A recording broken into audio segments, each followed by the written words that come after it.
Hello, আসসালামু আলাইকুম। আজকে আমরা জাভা শোয়িং এর দ্বিতীয় টিউটোরিয়াল যে লেবেল নিয়ে আলোচনা করব। চলুন লেবেলস নামে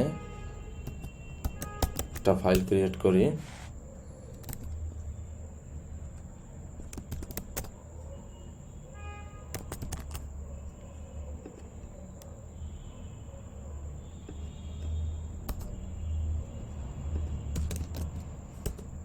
class labels and public static void main. Okay, এখন আমরা ফ্রেম ক্রিয়েট করব। ফ্রেম ক্রিয়েট করার জন্য প্রথমত ক্লাসের কনস্ট্রাক্টর ক্রিয়েট করি ও কনস্ট্রাক্টরের মধ্যে ফ্রেম ক্রিয়েট করব। এর আগে আপনাদের দেখাইছি, তাই আমি তাড়াতাড়ি ফ্রেমটা ক্রিয়েট করে ফেলি। এখানে টাইটেলটা দিয়ে দিই প্রোগ্রাম রেশন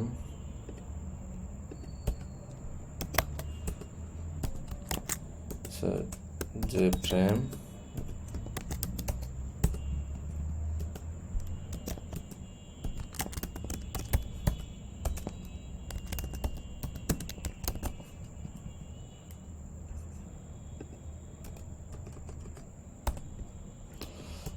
ওকে ফ্রেম ডট সেট ভিজিবল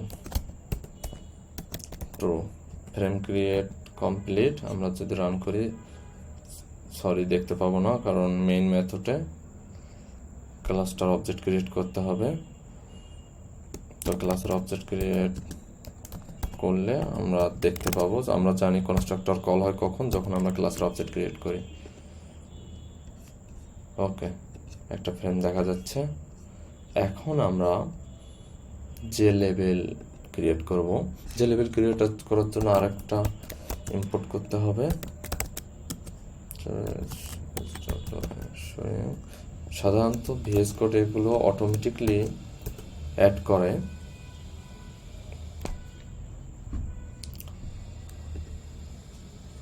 ওকে, আমরা যে লেবেল ক্রিয়েট করব, তো যে বড় হাতের কেন হয়, যে কোনো কম্পোনেন্ট জাভার দেখতে পাচ্ছেন যে ফ্রেম, যে লেবেল আরও আছে, যে দিয়ে সাধারণত শুরু হয় এবং তারপরে এলটা বড় হাতের হওয়ার কারণ এখানে এফ বড় হাতের। এখানে জাভায় আসলে এখানে দেখতে পাচ্ছেন ডিফল্ট ডি বড় হাতের, সি বড় হাতের, ও বড় হাতের। আসলে একটা ডিফারেন্ট মিনিংয়ের ওয়ার্ড হইলে সেটা বড় হাতেরতে লেখার নিয়ম সাধারণত জাভাতে ইউজ করা এবং অন্য কোডেও সাধারণত। তো যেহেতু এটা জাভা শোয়িং জাভা, এর জন্য যে ইউজ করে সাধারণত তারা হয়তো যে বড় হাতের, এবং তারপর লেবেল যেহেতু ডিফারেন্ট মিনিং, এর জন্য এল বড় হাতের। এইরকম অনেক পাবেন। লেবেল অন নাম দিলাম, নিউ যে লেবেল। এখানে যেভাবে ডাইরেক্ট টাইটেল অ্যাড করেছিলাম, এখানেও আমরা ডাইরেক্ট টেক্সট অ্যাড করতে পারি। এখন আমরা ফ্রেমে অ্যাড করি। যে কোনো কম্পোনেন্ট নতুন কাজ করার পর সেটাকে ফ্রেমে অ্যাড করতে হয় দৃশ্যমান হওয়ার জন্য। নাম দিয়েছিলাম লেবেল অন। এবার কোডটা যদি রান করি, দেখতে পাচ্ছি ইউজার নেম নামক একটা লেবেল অ্যাড হয়েছে। এখন যদি আমরা এভাবে অ্যাড না করে আরেকভাবে অ্যাড করতে পারি, সেটা আমি দেখাই যাতে আপনারা বুঝতে পারেন। Set text user name. আসলে যে লেবেল কি সেটা হয়তো বলিনি। যে লেবেল মূলত টেক্সট, আইকন, একটা ফর্মে দেখতে থাকবেন ইউজার নেম, তারপর ইউজার নাম লেখার প্লেস থাকবে, ইমেল, বিভিন্ন ইনফরমেশনের টেক্সট বা আইকন, সাথে আইকন অ্যাড করা সম্ভব। এই ধরনের কাজগুলোর জন্য যে লেবেল ইউজ করা হয়। আমরা এখন লেবেলের টেক্সটার কালার কিভাবে করব, আর এই একই মেথডগুলো আরও বিভিন্ন কম্পোনেন্টে দেখতে পাবেন। কালার ইউজ করার জন্য লিখব set foreground colour dot blue. Okay, set foreground এই মেথডটা আরও অন্য কম্পোনেন্টের টেক্সটকে কালার করার জন্য ব্যবহার হয়। এখন যদি দেখবেন টেক্সটটা ব্লু হয়ে গেছে। এবার আমরা আইকন অ্যাড করি। আইকন অ্যাড করার জন্য ইমেজ আইকন, নাম দিলাম ইমেজ, নিউ ইমেজ আইকন। এখানে দেখুন ভিএস কোড অটোমেটিক জাভাসিংহের ইমেজ আইকন নামক কম্পোনেন্টটা অ্যাড করে নিল। এখন আমরা ইমেজ, এখানে আমার একটা স্মাইল নামক ইমেজ রাখা আছে, এটার পাথ অন্য ফাইলে থাকলে ফাইলের পাথ কপি করবেন, যেমন এখানে কপি পাথ বা অন্যভাবেও পাথ কপি করা যায়। এখানে যেহেতু ডাইরেক্ট এখানেই আছে সেহেতু আমাকে পাথ লাগবে না ফাইলের, জাস্ট ফাইলের নামটা লিখবো smile.png। ওকে, এখন আমাদেরকে কি করতে হবে, লেবেলে অ্যাড করতে হবে আইকনটা, label.set icon image। এখন আমরা যদি রান করি কোডটা, দেখতে পাবেন স্মাইল একটা স্টিকার ইমেজ অ্যাড হয়েছে। এখন আমরা টেক্সটের সাথে কিছু কাজ করব। সেট আইকনের মাধ্যমে কোনো বাটনের ক্ষেত্রেও আইকন অ্যাড করা যায়। একটা বাটনে যেখানে ক্লিক করবেন ওখানে আইকন থাকবে, এগুলো অনেক জায়গায় ব্যবহার হবে। একই মেথড বারবার ইউজ হয়, দেখতে পাবেন। যেমন বাটনের ক্ষেত্রে টেক্সট অ্যাড করার জন্য সেট টেক্সট ব্যবহার হয়। তো এগুলো মনে রাখা সেক্ষেত্রে সহজ হতে পারে। এখন আমরা টেক্সটের position, horizontal text position, horizontal মানে অনুভূমিক, লেফট রাইট সেন্টার এগুলোর জন্য, এবং উপর নিচ বটম টপ এগুলোর জন্য সেট ভার্টিক্যাল টেক্সট পজিশন। তো যে লেবেল ডট, যেহেতু এটা স্ট্যাটিক মেথড না, এটা স্ট্যাটিক ভেরিয়েবল, এর জন্য যে লেবেল ডট সেন্টার লিখলে সেটাকে অ্যাক্সেস করতে পারবো। দেখুন এখন টেক্সটটা সেন্টারে চলে যাবে, টেক্সটটা আইকনের। আরেকটা কথা, টেক্সটটা ফ্রেমের সেন্টারে যাবে না, যে আইকনের সাপেক্ষে টেক্সট পজিশনটা কাজ করে, এটা মনে রাখবেন। এখন আমরা ভার্টিক্যাল পজিশন সেট করব, সেট ভার্টিক্যাল টেক্সট পজিশন, যে লেভেল ডট, যদি করে দিই বটম, অর্থাৎ নিচে, আইকনটার নিচে যাবে, দেখতে পাচ্ছেন আইকনটার নিচে চলে গেছে ভার্টিক্যাল টেক্সট পজিশন। এখানে আমরা যদি রাইট করে দিই, রাইটে যাবে।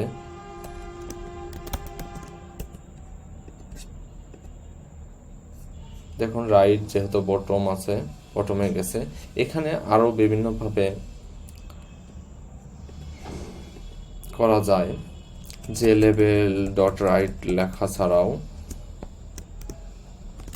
সেগুলো দেখায়। Showing constant centre, showing constant আসলে একটা ইন্টারফেস ক্লাস, যেটা আপনারা জানেন যে হয়তো অ্যাবস্ট্রাক্ট মেথড, ফুল অ্যাবস্ট্রাক্ট পাওয়ার জন্য আমাদেরকে ইন্টারফেস কিওয়ার্ড, ইন্টারফেস লিখে ক্লাস ক্রিয়েট করতে হয়, এবং সেখানে এটা একটা ভেরিয়েবল, সেন্টার একটা স্ট্যাটিক ভেরিয়েবল, তাই এটাকে আমরা ডাইরেক্ট অ্যাক্সেস করতে পারতেছি। দেখুন ভার্টিক্যাল অ্যান্ড সেন্টার, যেহেতু এখানে বটম করা আছে, এটাকে আমি যদি কমেন্ট করে দিই, দেখুন সেন্টারে। তো আসলে সুইং কনস্ট্যান্ট ইন্টারফেস হওয়া সত্ত্বেও স্ট্যাটিক কিওয়ার্ড কারণে সেটাকে অ্যাক্সেস করা যাচ্ছে। আমি এটার এক্সাম্পল করে দেখাই। ইন্টারফেস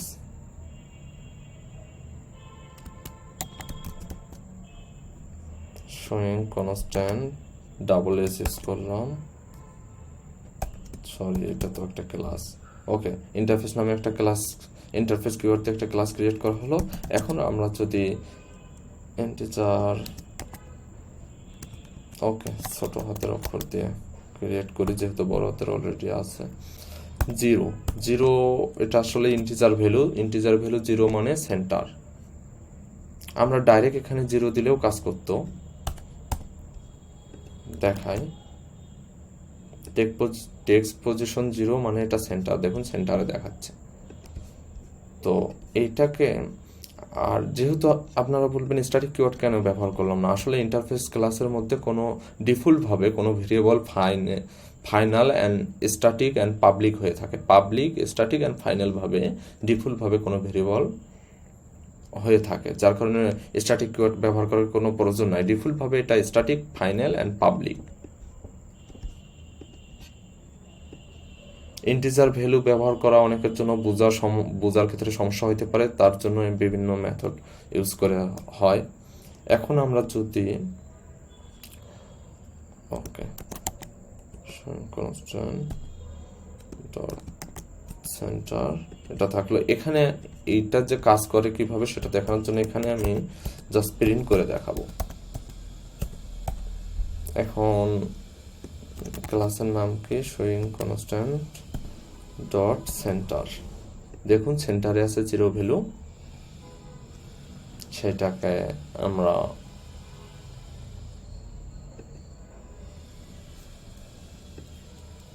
দেখুন এখানে 0 প্রিন্ট হয়ে গেছে।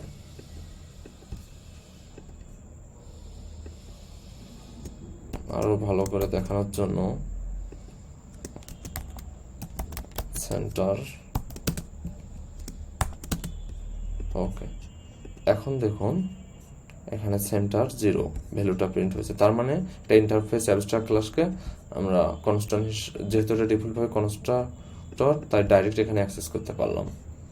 তো সেইভাবে ওখানে ডাইরেক্ট করে রাখা আছে আগে থেকে, তাই এটাকে আমরা ডাইরেক্ট অ্যাক্সেস করে ব্যবহার এইভাবেও করতে পারি, ডাইরেক্ট 0 লিখেও করতে পারি, অথবা এভাবেও সেন্টার। নিচেরটাও সেম ভাবে আমরা ব্যবহার করতে পারি। এখানেও যদি আমরা শোয়িং কনস্ট্যান্ট ডট বটম দিয়ে থাকি তবুও কাজ করবে। দেখুন বটমে আছে ওকে। তো এটা গেল টেক্সট পজিশন। এখন আমরা দেখতে পারি এটা টেক্সট পজিশন ইমেজের সাপেক্ষে আপনারা দেখতে পাবেন টেক্সটটা কিন্তু সেন্টার লিখেছি, এই ফ্রেমের সেন্টারে না বা বটমে না, ইমেজের সাপেক্ষে সেটা সেন্টার অথবা বটম হয়ে থাকে। এছাড়া আমরা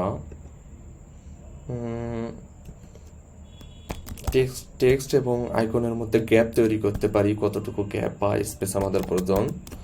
সেট আইকন টেক্সট গ্যাপ, এখানে গ্যাপ আমরা যদি 100 দিয়ে অনেক দূরে চলে যাবে,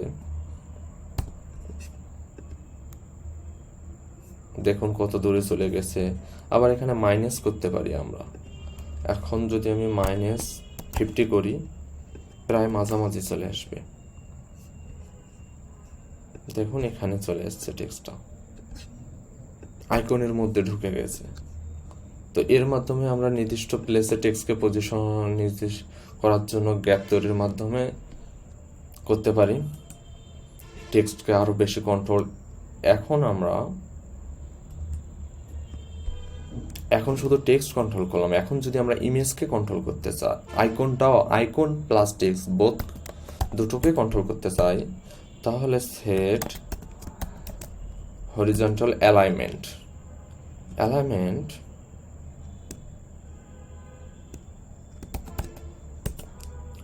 লেভেল ডট সেন্টার। এখন দেখতে পাবেন যে আইকনটা আমাদের সেন্টারে চলে আসলো, ফ্রেমের সেন্টারে, টেক্সট এবং আইকন দুটোই। এটাতে টেক্সট এবং আইকন দুটোই কন্ট্রোল হচ্ছে। এটাকে আমি যদি কমেন্ট করে দিই দেখতে পাবেন।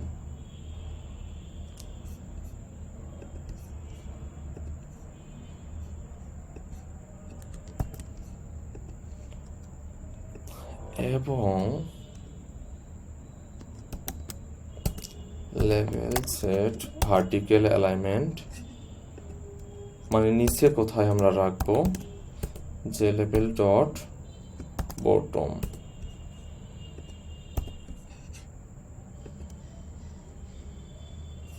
দেখুন বটমে চলে যাচ্ছে, ফ্রেমের মাঝামাঝি সেন্টারে থেকে। এখানেও আমরা ইন্টিজার ভ্যালু বা শোয়িং কনস্ট্যান্ট সেন্টার করতে পারি। ইন্টিজার ভ্যালু 0 মানে সেন্টার এবং 1 মানে এরকম আছে ইন্টিজার ভ্যালুগুলা, একটার এক ভ্যালু। দেখুন ঠিক আগের মতোই কাজ করতেছে। তো এইভাবে এটা আমরা করতে পারি। এখন আমরা যে লেভেল এলে কিভাবে ফন্ট অ্যাড করতে পারি বা ফন্ট সাইজ, যে level set font new font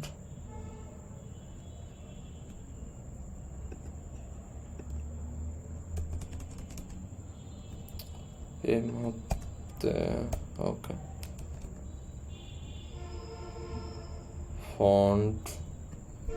ফন্টের নাম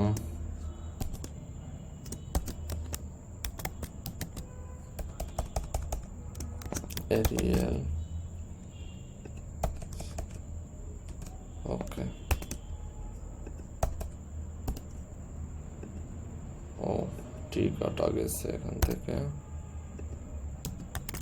নিউ ফন্ট এরিয়াল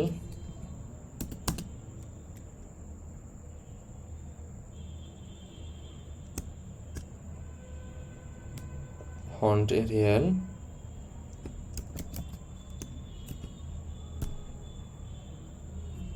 বোল্ড করতে পারি আমরা এবং সাইজ দিতে পারি। আমি দিলাম ওকে বড় করে দেখানোর জন্য 50 পিক্সেল দিলাম। ফন্টটা বোল্ড হবে না প্লেন থাকবে, তো এখানে প্রথমে তো হলো কি নিউ ফন্ট এরিয়াল নামে ফন্ট, হয়তো আপনারা চেনেন, ফন্টের নাম স্ট্রিংয়ে আছে এবং এখানে ফন্ট ডট বোল্ড, এটাও ওই আগের মতো, যেহেতু স্ট্যাটিক কিওয়ার্ডে ফন্ট ডট বোল্ড নামে ভেরিয়েবল করা আছে, তাই এইভাবে আমরা অ্যাক্সেস করতেছি এখানকার মতো। অ্যান্ড সাইজ, এটা ফন্টের সাইজ, এভাবে আপনারা অনেক ফন্ট ইউজ করতে পারেন। এখন আমরা ফন্টটা দেখবো, দেখুন অনেক বড় হয়ে গেছে 50 পিক্সেল। এখানে যদি 20 পিক্সেল দিই একটু ছোট হবে, আর বোল্ড করে দিচ্ছি এর জন্য বোল্ড। আমরা এটাকে প্লেন স্বাভাবিক করব, এই স্বাভাবিক করার জন্য প্লেন, ওকে স্বাভাবিক, এবং ফন্ট সাইজ 20 পিক্সেল করা হয়েছে। এখন আমরা আর কিছু কাজ করব লেভেল নিয়ে। ওকে, লেভেলে যদি আমি ব্যাকগ্রাউন্ড কালার দিই তাহলে কি হবে? লেভেল dot set background colour dot blue, okay দেখুন কালারটা দেখাবে না, আসলে কালারটা আমরা কালার সেট করেছি, কিন্তু আসলে কালারটা যে পেইন্ট ব্যাকগ্রাউন্ডে পেইন্ট করার জন্য একটা মেথড আছে, সেটা আপাতত ক্লোজ করা আছে, সেটাকে অন করে দিতে হবে, যেটা ব্যাকগ্রাউন্ডে পেইন্টটা করবে আমাদের জন্য কালারটা। সেট অপেকেও এটাকে ট্রু করে দিলাম। এখন কালার পেইন্ট হবে। এখন আপনারা বলবেন আমি তো শুধু লেভেলের ব্যাকগ্রাউন্ড কালার দিয়েছি, কেন পুরোটাতে আসলো? আসলে প্রথম অবস্থায় ফ্রেম একটা লেআউট ধরে নেয়, যেটা বর্ডার লেআউট বলা হয়। বর্ডার লেআউট ডিফল্টভাবে কোনো কম্পোনেন্টকে সেন্টারে এবং পুরো ফ্রেমটার মধ্যে ছড়িয়ে দেয়, ডিফল্টভাবে বর্ডার লেআউট। আমরা যদি বর্ডার লেআউটের এখানে আমরা আলাদাভাবে বলে দিতে পারি যে পজিশনটা কোথায় হবে, তাহলে সেই রকমভাবে কাজ করবে। বর্ডার লেআউট যেহেতু শুধু সেন্টার করলাম, সেন্টার বর্ডার লেআউট, সরি এখানে মূলত সেন্টার ওভাবে ব্যবহার হয় না, এখানে মূলত নর্থ সাউথ ইস্ট ওয়েস্ট হিসেবে ব্যবহার হয়। যদি আমরা ইস্ট করি,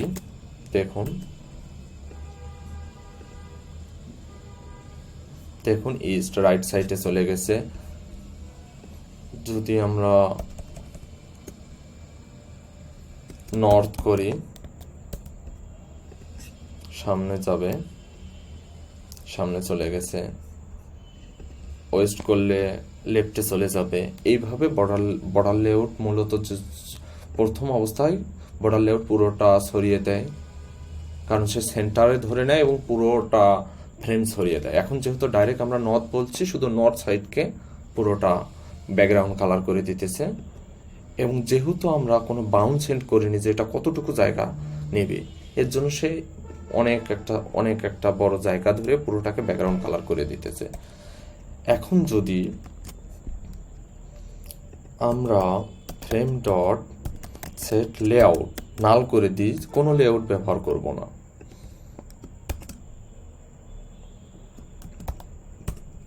বর্ডার লেআউট যাতে ডিফল্টভাবে না নিয়ে নেয়, এর জন্য আমরা নাল করে দিলাম। অনেক লেআউট আছে, ফ্লো লেআউট, গ্রিড লেআউট।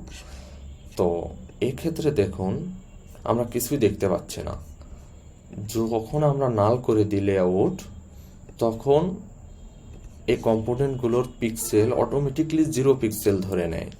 এটার সাইজ, যেহেতু আমরা কোথাও সাইজ লেখিনি, ফ্রেমের সাইজ লিখেছি, এর জন্য ফ্রেমকে আমরা দেখতে পাচ্ছি, কিন্তু লেভেলটা আসলে কত বড় হবে সে সাইজটা তো আমরা লিখে দিইনি, যার কারণে এটা দৃশ্যমান হচ্ছে না। 0 পিক্সেল ধরে নিয়েছে, 0 × 0 পিক্সেল। তো আমরা এক্ষেত্রে যদি সাইজ ব্যবহার করি, সেট বাউন্ডের মধ্যে দিতে হয় এক্স অক্ষ, অর্থাৎ লেফট থেকে কত দূরে থাকবে সেটা। লেফট থেকে কত দূরে? লেফট থেকে আমি দিলাম 50 পিক্সেল দূরে থাকবে। এবং উপর থেকে নিচে কত দূরে থাকবে? ওকে, এটাও 50 পিক্সেল বা 20 পিক্সেল করে দিলাম, মানে উপর থেকে নিচে কত নিচে থাকবে। এবং এই ফ্রেমটা টোটাল সাইজ কত হবে? সাইজ আমরা 200 উইডথ এবং 200 হাইট করে দিলাম। এখন আমরা এইটুকুর মধ্যে পাবো। এখন আমরা দেখুন যেহেতু 200 করে দিয়েছি, আইকনটা 200 পিক্সেলের মধ্যে আটেনি, নির্দিষ্ট আমাদের ইচ্ছা মতো একটা সাইজ পেলাম। এটাকে এখানে ওখানে সরাইয়ে নিজের মতো পজিশন সেট করতে পারি, সাইজ আরও ছোট করে দিতে পারি। আমরা সাইজ 100 পিক্সেল করে দিলাম।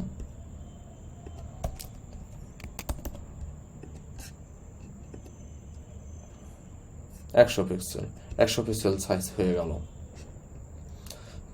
তো এভাবে আমরা বাউন্ড যখন সেট লেআউট নাল করলে আমাদেরকে বাউন্ড দিতে হবে, সাইজ সেট করে দিতে হবে যে এত সাইজ নেও, না হলে 0 পিক্সেল ধরবে, যার কারণে দৃশ্যমান হবে না। এবং আর একটা মেথড আমরা ইউজ করতে পারি,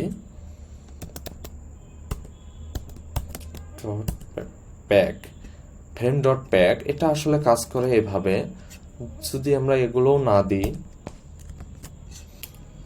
এটা আচ্ছা এটা থাক, সমস্যা নেই, না থাকলেও প্যাক ইউজ করেছি যার কারণে সমস্যা হইতো না। এটা ফ্রেমের সাইজ আমরা 450 উইডথ এবং 450 হাইট সেট করেছি। এই ফ্রেম ডট প্যাক ইউজ করার মানে ফ্রেমের সাইজকে লেভেলের সাইজের উপর ভিত্তি করে নতুন করে সাইজ দেওয়া, যাতে লেভেলের পাশে সেটা এঁটে থাকে। এখন আমরা যদি রান করি, আমরা দেখতে পাচ্ছেন ওকে,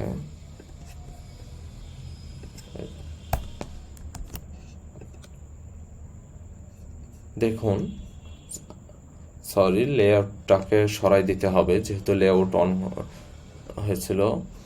লেআউটটাকে সরানোর পর, এটা লেআউটটাকে কেন সরাই দিলাম, আসলে বর্ডার লেআউট হিসেবে প্রথম ধরেছিল। যখন সেট ডট প্যাক করলাম, দেখুন 450 পিক্সেল থেকে ছোট হয়ে আমাদের এই বাউন্ডের পাশ দিয়ে হয়েছে। এতটুকু ফ্রেম তৈরি হয়ে গেল আমাদের জন্য নতুন করে। লেআউট যখন আমরা কোনো ঘোষণা করব না, প্রথমত তারা বর্ডার লেআউট ধরে নেয় এবং তারপর ফ্রেম ডট প্যাক ইউজ করলে যতটুকু সাইজ দরকার কম্পোনেন্টের উপর ভিত্তি করে ততটুকু সে নিয়ে নেয়। আপাতত এটাকে আমি কমেন্ট করে দিলাম এবং সেট লেআউটও আমরা দিইনি। দেখুন সেট বাউন্ড কিন্তু করা আছে, কিন্তু বাউন্ডটা এখন কাজ করবে না। দেখুন বর্ডার লেআউটই কাজ করতেছে, কারণ সেট বাউন্ডটা কাজ করবে যখন আমরা লেআউট ম্যানেজারকে নাল করব, না হলে সে স্বাভাবিকভাবে ডিফল্টভাবে বর্ডার লেআউট ইউজ করবে। এবং যখন আমরা নাল করে দেবো ফ্রেমকে তখন যেহেতু 0 পিক্সেল হয়ে যায়, এর কারণে এখানে আমরা নির্দিষ্ট বাউন্ড, যেটা আমাদের কত দূরে থাকবে এক্স অক্ষ থেকে ওয়াই অক্ষ থেকে সিলেক্ট করে হাইট ওয়েট করব। এবং আমরা বর্ডারও দিতে পারি। এর জন্য border border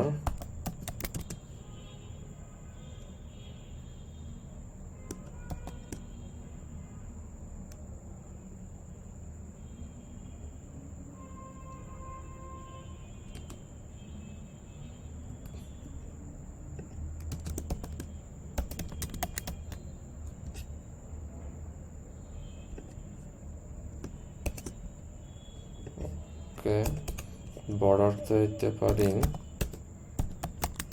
set border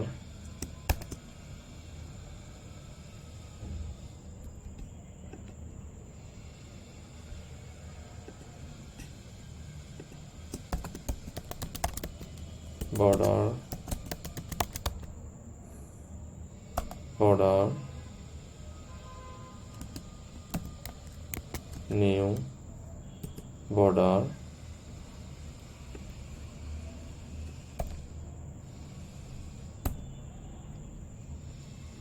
okay থাক। বর্ডারের ফাংশনটা ভিডিও অনেক বড় হয়ে গেছে, 26 মিনিট।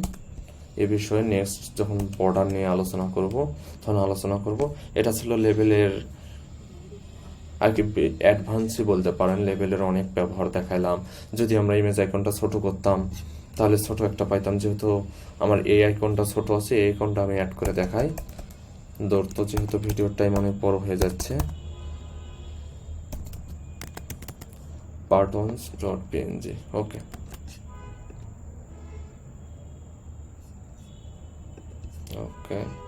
মেবি বাটন ওকে। ও আইকনটা অনেক ছোট, যার কারণে বুঝতেই পারিনি আসলে বাটন অ্যাড হয়েছে। তো বাটনটা অনেক ছোট, আমরা খুঁজে দেখি। ওকে, এই তো বাটনটা। আচ্ছা ঠিক আছে, ধন্যবাদ। যে হোক, নেক্সটে যখন যেটা নিয়ে নেক্সট লেভেলের পর আমরা যে লেভেলের পর যে প্যানেল নিয়ে আলোচনা করব তখন প্যানেল সম্পর্কে ডিটেলস শিখব।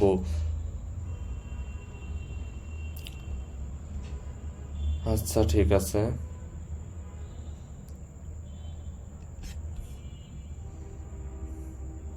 যারা সাপোর্ট করতে চান সাবস্ক্রাইব করবেন, কারণ অনেক অ্যান্ড্রয়েড ডেভেলপমেন্ট, ওয়েব ডেভেলপমেন্ট অনেক কিছু ইনশাল্লাহ আসবে।